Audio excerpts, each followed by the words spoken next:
कुछ बताने का प्रयास करें, डिटेल से स्टार्ट करते हैं। शॉर्ट में अगर बताने का प्रयास करें तो यह चित्रकारी एक तरह से महान चित्रकार था। ये इस वजह से जाना गया 1605 से 1627 ईस्वी तक इसका शासन होता है। 1605 में जब यहाँ पे अकबर का डेथ हो जाता है तो यह एक तरह से कह लीजिए कि सलीम नाम से पहले जाना जाता था, जहांगीर। तो जहांगीर बाद में एक शेर मार देता है तो अब शेर खान नहीं बन जाता है, यह सलीम जहांगीर बन जाता है। ठीक है ना, सारी चीज़ें हम बताएंगे आपको, बस सुनते चलिए। क्योंकि अकबर इसको सलीम के नाम से इसका एक तरह से उत्तराधिकारी था। अकबर इसको उत्तराधिकारी की बनाए थे, एक तरह से एक छोटे से जागीर का। बाद में यह पूरे उपाधि धारण कर लेता है, गद्दी पे जब बैठता है तो जहांगीर की उपाधि धारण कर लेता है ना, गाजी की उपाधि, जहांगीर, बादशाही की उपाधि, ये सारी चीज़ें धारण कर लेता है। तो अब यह 1605 से 1627 तक कार्य करता है। लेकिन बीच में हम आपको थोड़ी सी चीज़ बता देते हैं कि जो यह चित्र इस प्रकार से बनाता था भाई ना, मतलब कि अगर 4-5 चित्रकार को बुला दिया जाए, है ना, 4-5 चित्रकार को अगर बुला दिया जाए और कहा जाए भाई जहांगीर को वहाँ सटा दीजिए और आप एक मनुष्य को बनाइए, आदमी को बनाइए जिसका मूछ, दाढ़ी, बाल, मतलब एक तरह से बहुत ही बेस्ट तरीके से मूछ, दाढ़ी, बाल, कान, नाक, आँख, भौं या आँख की भौवें हों, ब्रो हों आँख के और प्लस आँख हो, तो इस चीज़ को बना दिया जाए फेस अच्छे से। अब अलग अलग पर्सन बनाया हो, कोई एक ब्रो, कोई पर्सन ब्रो बनाया हो, कोई पर्सन यह आँख का जो यह मतलब बरौनी क्या बोलते हैं, भौं बोलते हैं, भौं और ब्रो, कोई आँख बनाया हो, कोई हाथ बनाया हो, कोई नोज बनाया हो, कोई दाढ़ी बनाया हो, कोई यह बनाया हो, क्या बोलते हैं, मोछ बनाया हो, कोई दाढ़ी बनाया हो, मतलब इस तरह से मुस्टाच वगैरह बनाने के बाद अब बुलाया जाए जहांगीर को। जहांगीर से बोला जाए कि पहचानिए यह भौं किसने बनाया है। पहली बात तो यह पहचान लीजिए कि यह फिगर कितने लोगों ने मिलकर बनाया है। बंदा इतना तेज था कि बता देता था 4 या 5 लोगों ने बनाया है। सोच लीजिए, मतलब गजब की चित्रकारी, गजब का उसका माइंड सेट था। क्योंकि उसके दरबारी जितने भी चित्रकारी थे सबको वह एक तरह से अपने व्यूज में ले लिया, सबका चित्र पहचान लिया था, भैया हाँ यह चित्रकारी है, यह चित्रकारी बना सकता है। इस तरह से काफ़ी ज़्यादा एक मशहूर और काफ़ी ज़्यादा सादगी वाला बहुत तेज इंसान था। अब देखिए स्टार्ट करते हैं। अकबर का उत्तराधिकारी सलीम हुआ, जो 24 अक्टूबर 1605 ईस्वी में नूरुद्दीन, क्या भैया, नूरुद्दीन मोहम्मद जहांगीर बादशाही गाजी की उपाधि, क्या भैया, नूरुद्दीन मोहम्मद जहांगीर बादशाही गाजी की उपाधि धारण कर गद्दी पर आसीन हुआ, गद्दी पर बैठा। इस चीज को याद रखना, कब गद्दी पर बैठा, 24 अक्टूबर 1605 को याद रखना है। जहांगीर का जन्म जो हुआ था 30 अगस्त 1569 ईस्वी में हुआ था। इस बात को याद रखना है, 1569 ईस्वी में हुआ था, 30 अगस्त 1569 ईस्वी में हुआ था। अकबर ने अपने पुत्र का नाम सलीम सूफी संत शेख सलीम चिश्ती के नाम पर रखा था। जो उसका नाम था सलीम, उन्हीं के नाम पर था। जो एक तरह से चिश्ती के सूफी संत थे, उनका नाम था शेख सलीम, उनके नाम पर रखा गया था, याद रखना है। जहांगीर को न्याय की जंजीर के लिए याद किया जाता है, क्योंकि जैसे उन्होंने न्याय का जंजीर लगाया था कि कोई भी अगर न्याय चाहता है हमारे दरबार में, तो वह जो न्याय की जंजीर थी वह सोने की बनी थी, पूरी की पूरी घंटा था, वह एक लाइन से लगा दिया गया था, जो कि इस घंटे को बजाएगा उसकी न्याय सुनी जाएगी 24 घंटे, 24 गुणे 7, मतलब कि पूरे हफ्ता और 24 घंटे। यानी कि कहाँ पे यह स्थापित किया गया था, आगरा के किले के शाहबुर्ज, आगरा का एक किला था शाहबुर्ज, एवं यमुना तट था, उसमें एक रस्सी सी बांध दी गई थी, जो भी घंटी को बजाएगा वह उसकी गुहार लगाएगा न्याय का, उसकी न्याय सुनी जाएगी। इस प्रकार से न्याय का बहुत ही ज़्यादा एक तरह से बादशाह के रूप में जाना गया। और ये जहांगीर न्याय की जंजीर चलाया था, यह बहुत जरूरी है। न्याय की जंजीर किसने स्टार्ट किया था, तो बताएंगे जहांगीर ने स्टार्ट किया था। भाई जहांगीर याद रखना है, जहांगीर के समय चित्रकारी जो था बहुत ही ज़्यादा चरमो सीमा पे था। जहांगीर द्वारा गुरु, अभी बताते हैं गुरु के बारे में, जो सिख गुरु थे उसके बारे में थोड़ा सा और पहले हम लोग चलते हैं। जहांगीर द्वारा शुरू की गई तुजुक ए जहांगीरी नामक आत्मकथा को एक तरह से पूरा करने का श्रेय मोतबिंद, उनका नाम था मोतबिंद खां को है। पूरा का पूरा जो जहांगीर द्वारा जहांगीर नामक आत्मकथा है, उसका नाम था तुजुक ए जहांगीरी, वह किसने लिखा था, मोतबिंद खां के द्वारा लिखा गया था, एक तरह से उन्हीं के नाम पे जाता है। जहांगीर के सबसे बड़े पुत्र खुसरो ने 1606 ईस्वी में विद्रोह कर दिया, पिताजी के विरुद्ध विद्रोह कर दिया और इसको मारना पड़ा एक तरह से जहांगीर इसको बंदी बना लेते हैं। एक तरह से बंदी बनाकर भैरावत नामक मैदान में से खूब पिटाई करते हैं। इसके बाद वहाँ से भैरावत नामक, वहाँ से एक जालंधर के पास ही पड़ता है, जालंधर के निकट, जो पाकिस्तान में जालंधर, अब पंजाब वाला क्षेत्र उधर चला गया ना, सिंध वाला, तो जालंधर के निकट एक भैरावल नामक जगह है, वहीं पर इन दोनों के साथ मुठभेड़ हुआ।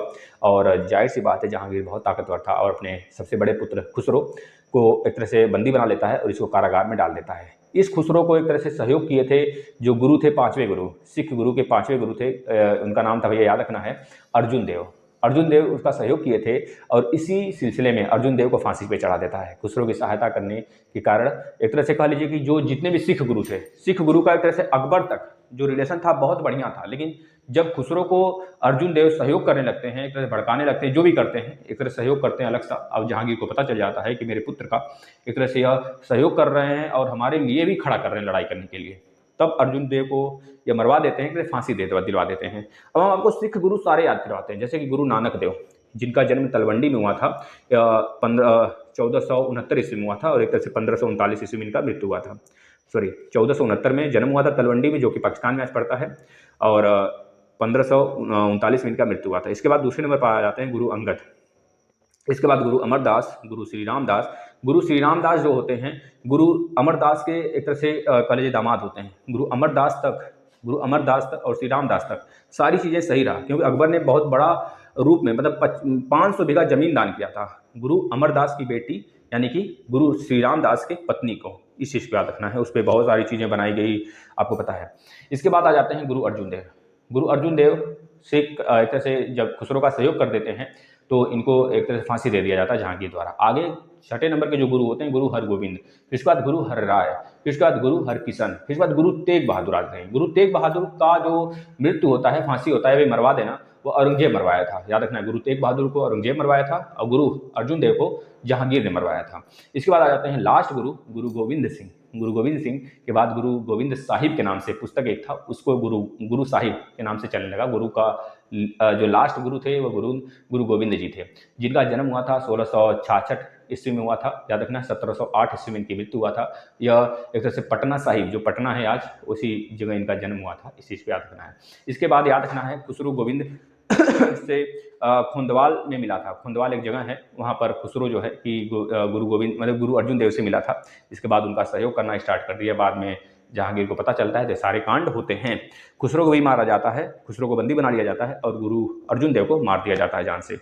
इसके बाद अहमदनगर आपने सुना होगा। अहमदनगर के वजीर मलिक अंबर के विरुद्ध एक तरह से कह लीजिए कि विरुद्ध सफलता के दौरान एक तरह से कह लीजिए जहांगीर ने खुर्रम को एक तरह से शाहजहां की उपाधि धारण कर दिया है, क्योंकि उसको भेजा गया था, भैया आप जाओ यहाँ पर विजित करो। मतलब होता था ना कि बाप चाहता था कि हाँ सच में उसका बेटा भी अब योद्धा बने, उसको शुरू से ही भेजना स्टार्ट करते थे वो लोग। जैसे अहमदनगर एक तरह से वजीर, अहमदनगर का एक वजीर था जो कि जहांगीर के एक तरह से नाक में दम कर रखा था। अब जहांगीर के नाक में दम कर रखा तो उन्होंने कहा हमारा बेटा जाएगा, इनको मजा चखा के आएगा। तो उसका नाम था मलिक अंबर। मलिक अंबर के विरुद्ध एक तरह से सफलता जब इनको मिल जाता है, किसको भाई, जहांगीर को, है ना, तो सॉरी शाहजहां को जब सफलता मिल जाता है, क्योंकि जहांगीर का बेटा शाहजहां होता है, तो एक तरह से उपाधि दे देते हैं उसको, है ना।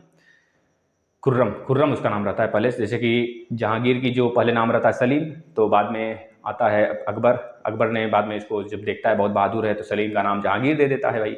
बादशाह गाजी के नाम से इसे जाना जाता है। उसी तरह से जो जहांगीर का बेटा रहता है शाहजहां, उसका नाम खुर्रम होता है। बाद में उसको जब वह मलिक अंबर को हरा कर आता है अहमदनगर से, तो उसका नाम भी ये बदल देते हैं, शाहजहां कर देते हैं, याद रखना है आपको। इसके बाद 1632 ईस्वी आ जाता है। 1632 कहाँ से आ गया, 1622 ईस्वी, है ना, 1622, क्योंकि यह 1627 ईस्वी तक रह जाता है ना। तो 1622 ईस्वी में कंधार मुगलों के हाथ से निकल गया था। कंधार एक ऐसा प्रांत था जो कि बहुत ही ज़्यादा वहाँ पर एक अलग सा ही, मुगल उस पर ध्यान नहीं देते थे, तो बाद में वह मुगलों के हाथ से निकल जाता है। बाद में वह देखेंगे कि औरंगजेब के समय फिर से वापस ले लिया जाएगा। शाह अब्बास ने इस पर अधिकार कर लिया था। शाह अब्बास एक राजा था वहाँ का, वो उस पर अधिकार कर लिया था, विजीत लिया था उसे।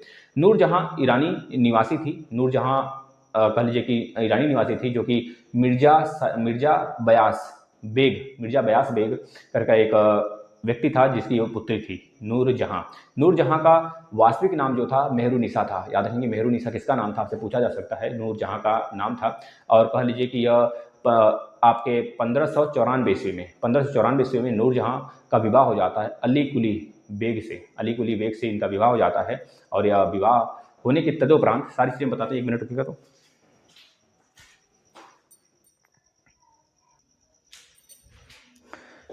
तो इसके बाद जो मेहरुनिसा होती है, नूर जहाँ जिसको कहा जाता है भैया, तो वह एक तरह से सलीम मतलब अली कुली बेग का एक तरह से विवाहित हो जाती है वहाँ से।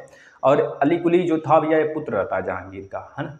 अब जहांगीर ने एक शेर मारा था, जहांगीर ने एक शेर मार दिया था। मारने के कारण अली कुली बेग को एक तरह से शेर अफगान के नाम से बुलाया गया, है ना। शेर अफगान की उपाधि दे दिया गया जहांगीर द्वारा। भैया वो शेर मार दिया था एक ठो, और जहांगीर भी मारे थे, तो इनका नाम भी, और एक तरह से अली कुली का नाम भी, अली कुली बेग जो थे उनका नाम शेर अफगान रख दिया गया भाई, क्योंकि वो शेर मार दिए थे। अब वह शेर खां नहीं है आपका, है ना, बहादुर शाह नहीं है, मतलब कि जो आपका शेरशाह सूरी वो नहीं है। शेरशाह सूरी तो वो भी शेर मारा था, जो उसकी लोहानी करके था, उसका संरक्षक बना था ना शेरशाह सूरी। जब वो शेर मारता है तो उसका नाम शेर खां हो जाता है। तो इस तरह सभी लोग शेर मारने लगे तब, तो ये भी शेर एक मार दिया। जब शेर मार दिया भैया अली कुली, इसका नाम भी हो गया शेर अफगान की उपाधि से मिल गया भाई। अब 1607 ईस्वी में क्या होता है, शेर अफगान की मृत्यु हो जाती है। शेर अफगान मर जाता है। इसके बाद मेहरुनिसा जो इसकी वाइफ होती है, जो मेहरुनिसा नाम होता है जिसका, वो अकबर की विधवा जो रहती है सलीमा बेगम, एक तरह से उसके एक तरह सेवा के लिए इसको नियुक्त कर दिया जाता है। भैया आप सेवा सत्कार करोगी मस्त तरीके से, है ना। एक तरह से कह लीजिए उसका सेवा वगैरह करने लगी वो, और अपना जीवन उसी में बिता लेती थी। पूरा जीवन उसका कट गया। इधर देखेंगे तो सर्वप्रथम जहांगीर जो रहता है, जहांगीर ने नवरोज त्यौहार का सबसे पहले किस मुगल ने शुरुआत कराया, तो बता देंगे जहांगीर ने शुरुआत कराया। और कह लीजिए कि इस अवसर पर मेहरुनिसा को देखा और सौंदर्य पर मुग्ध हो गया मेहरुनिसा को देखकर, है ना। कौन भाई, जहांगीर ने सौंदर्य के कारण बिल्कुल उसके मुग्ध हो गया। मुग्ध होकर जहांगीर ने मई 1611 ईस्वी में उससे विवाह कर लिया। सोच लो, अब सोच लीजिए, जहांगीर ने उससे विवाह कर लिया, और कितना ज़्यादा, अब क्या कहा जाए, है ना। इस चीज़ को आप सोच सकते हैं। वो लोग भाई भाई से, बहन बहन से, इस तरह से उससे विवाह, मतलब समझ रहे हैं ना, सारी चीज़ें हो जाती थी। विवाह के पश्चात जहाँ एक तरह से जहांगीर जो था, उसने मेहरुनिसा एवं नूरजहाँ की उपाधि, मेहरू जो निशा थी, नूर महल एक बनवाया, और उनको एक उपाधि दिया, नूरजहाँ की उपाधि दिया। याद रखेंगे, इस उपाधि से नूरजहाँ के को सम्मानित किया जाता था। जब भी बुलाया जाता था तो नूरजहाँ के नाम से उन्हें जाना गया। और जहांगीर ने चांदी की एक तरह से सिक्के भी जारी किया उनके नाम से। याद रखना है, चांदी के सिक्के भी नूरजहाँ को बहुत प्यार करता था।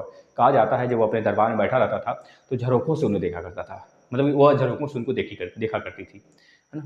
तो इस तरह से आज भी है वो चीज़ें, सारी चीज़ें हैं दिल्ली वगैरह में, तो आप उसको जाकर देख सकते हैं। वहाँ पर वो सारी चीज़ें आपको, जो जब जाएंगे घूमने वहाँ पे आप, तो वहाँ पे आपको दिखाया जाएगा, जो कि आपको घुमाएगा, जो वो खुद बताएगा आपको, यहाँ से ये सारी चीज़ें होती थी। आप खुद देख सकते हो, उससे झरोका वगैरह सब कुछ लिखा है भाई बाकायदे। ये हम लोग का स्मारक है, यह संरक्षित रहेगा, मतलब कई युगों तक ये संरक्षित रहेगा। जब तक है तब तक संरक्षित इसका सरकार करेगी, आर्टिकल नंबर 50 के थ्रू। जहांगीर ने एक तरह से कहिए कि नियास बेग को शाही दीवान बनाया था। नियास बेग एक थे जो कि जिनको इन्होंने एक तरह से क्या शाही दीवान बनाया था।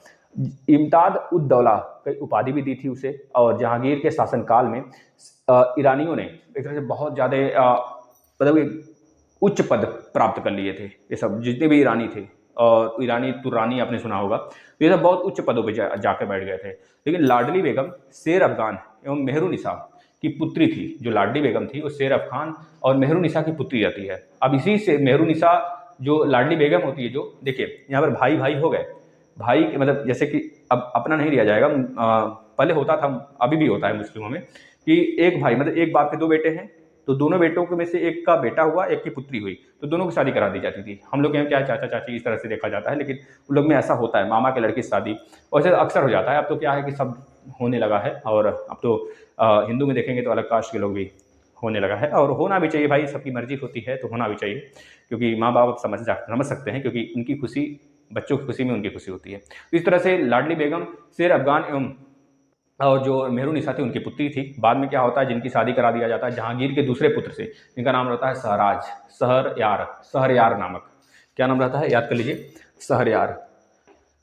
शहरयार से शादी हो जाता है मेहरुनिसा का। यह जहांगीर का पुत्र होता है। अब यह बच्चा क्या करता है, उसी विधवा को एक तरह से कह लीजिए कि, मतलब विधवा क्या था, मतलब एक तरह से उसकी पुत्री रहती है लाडली बेगम, उसके साथ यह अपना राजपाट करने लगता है।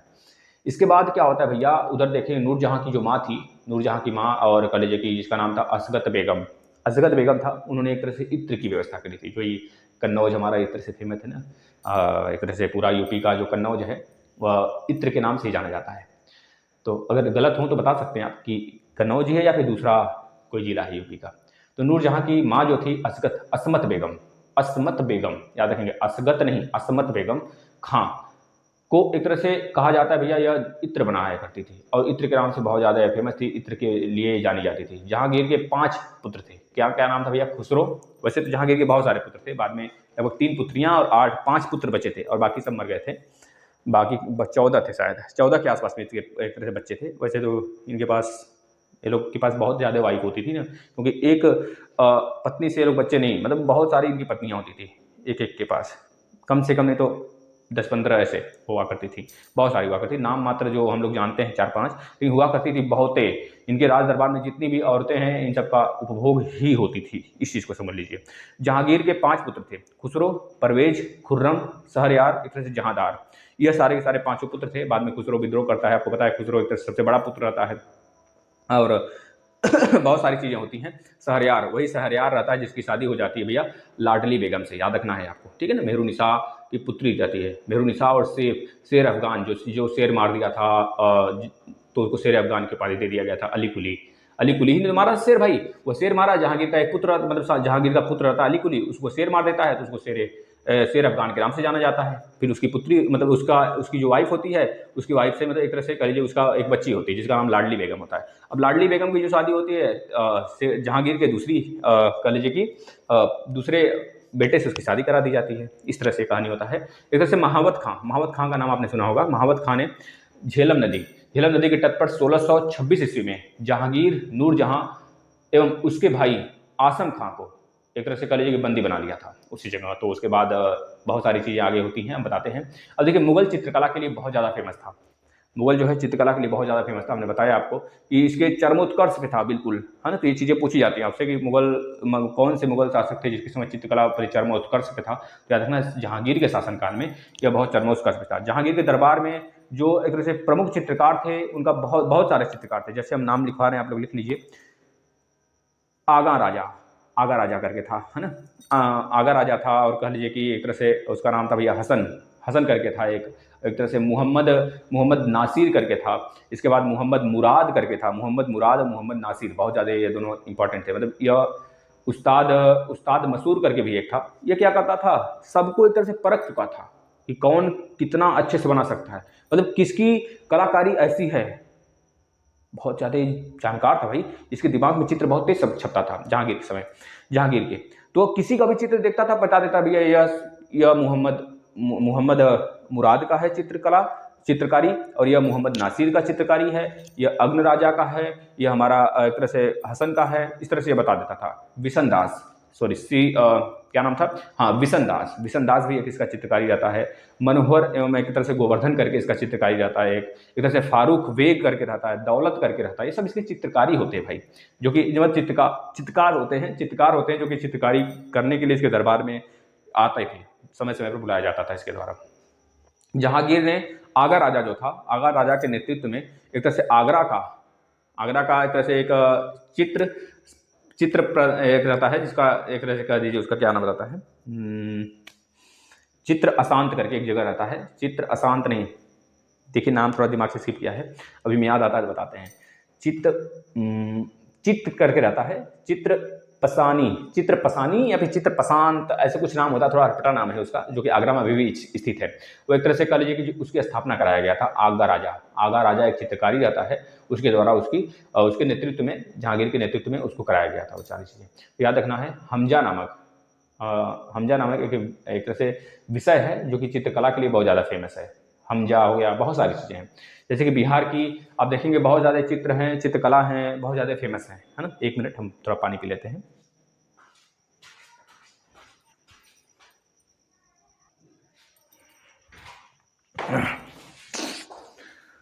अब देखिए भाई, इधर आ जाता है उस्ताद मंसूर एवं अबुल हसन को जहांगीर ने एक तरह से क्रमशः कह लीजिए उसको एक तरह से उपाधि दिया था। जो उस्ताद मंसूर था और हसन था, यह बहुत ज़्यादा चित्रकार, मतलब बहुत फेमस चित्रकार थे।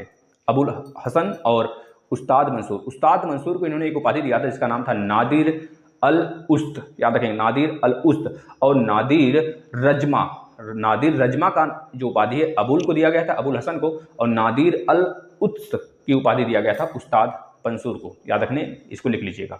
इसको उपाधि प्रदान किया गया। इसने संस्कृत की एक तरह से कह लीजिए कवि जगन्नाथ को पंडित राज की भी उपाधि दिया था। जो संस्कृत के कवि महान माने जाते थे, इसके दरबार में थे, उनको पंडित राज की उपाधि दिया था। अगर उधर देखें, जहांगीर ने अपनी एक तरह से आत्मकथा लिखा था। उस आत्मकथा में उन्होंने एक ऐसी भाषा लिखी थी, मतलब उन्होंने कहा था कि कोई भी चित्र हमारे सामने लाया जाए, दुनिया का कोई भी चित्र, अगर मृत व्यक्ति भी है, चाहे जीवित व्यक्ति हो, चाहे जिसका भी चित्र अगर हमारे सामने बना दिया जाए और कहा जाए, हमारे दरबार में जितने भी चित्रकार हैं उनसे कहा जाए कि दुनिया के, मतलब एक तरह से हमारे राजपाट जितने भी राज क्षेत्र के चित्रकार हैं उनको बुला के बनवा दिया जाए, कोई भी कृति बना दिया जाए, चित्रकार की कोई भी कृति बनवा दी जाए।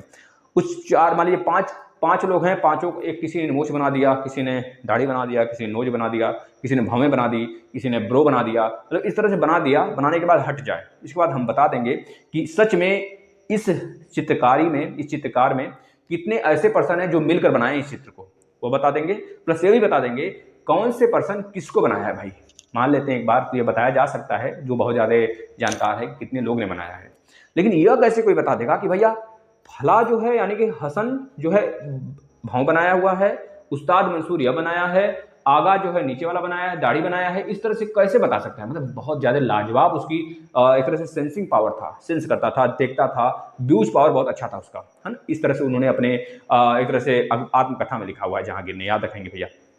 जहांगीर के समय कुछ चित्रकला का एक तरह से स्वर्णकाल कहा जाता है, याद रखेंगे। इस्तेमाद उद दौला का जो मकबरा है 1626 ईस्वी में नूरजहां बेगम ने बनवाया है। कहाँ बनवाया है?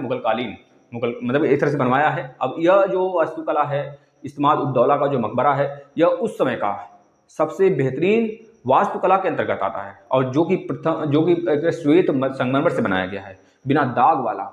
अभी तक वो बहुत ज़्यादा फेमस है, अभी जाके निर्मित है, आप देख सकते हो। सर्वप्रथम इसी इमारत में कह लीजिए पित्रा दुरा नामक एक तरह से जड़ाऊ काम किया गया था। पित्रा एक वास्तुकारी है, उसके द्वारा जड़ाऊ कार्य किया गया था। मतलब लगाना होता था ना, मोती वगैरह लगाना और बहुत सारी चीज़ें उसमें जड़ना, आज भी वो चीज़ें आपके सामने हैं। अशोक के कौशाम्बी स्तंभ जो वर्तमान में प्रयाग में स्थित है, पर उस पर जो है समुद्रगुप्त की प्रथम प्रशस्ति तथा जहांगीर का लेख उत्कीर्ण कराया गया था। उत्कीर्ण है, आज भी जाकर देख सकते हैं आप। जहांगीर का जो मकबरा है भैया, वह नूरजहां द्वारा बनाया गया था। उनकी जो वाइफ थी, नूरजहां द्वारा बनवाया गया था, याद रखेंगे। और जहांगीर के शासन काल में एक तरह से कैप्टन हॉकिंस, आपको पता है, पूछा जाता है, कैप्टन हॉकिंस जब यूरोप से चला था, क्योंकि उस समय अंग्रेजों का दबदबा बहुत ज़्यादा हो गया था, बहुत ज़्यादा आने लगे थे। बाद में आपको पता है 1608 ईस्वी में सूरत में, 1611 ईस्वी में उन्होंने कोच्चि में एक तरह से अपना कोठी बनाना स्टार्ट कर दिए थे। याद रखेंगे, सारी चीज़ें हम बताएंगे, मॉडर्न हिस्ट्री में घबराने की बात नहीं है। तो याद रखेंगे जो इनके दरबारी में थे, कैप्टन हॉकिंस हो गए, जैसे कि अंग्रेज था, जैसे टॉमस रो था, विलियम फिंच था, एडवन टेरी था, और जैसे कि बहुत सारे यूरोपीय आते थे, इनके दरबार में आए थे। लेकिन पूछा जाता है जो हॉकिंस रहता है, कैप्टन हॉकिंस, ये किसके दरबार में आना शुरू किया था, किसके दरबार के लिए चला था? वहां से वो चला था अकबर के दरबार में आने के लिए। लेकिन उसे क्या पता कि भैया अकबर मर चुका है, अब शासन है जहांगीर का। अब जब पहुंचता है वो तो पता चलता है जहांगीर का शासन है। तो पूछा जाता है आपसे कि वह किसके दरबार के लिए निकला था वहां से, तो बताएंगे अकबर के दरबार के लिए वो आया था, अकबर के यहाँ आया था। लेकिन बाद में उसे पता चलता है अकबर का डेथ हो गया है, तो जहांगीर मिलता है, तो पहुंचा था जहांगीर के दरबार में। ये बात याद रखें।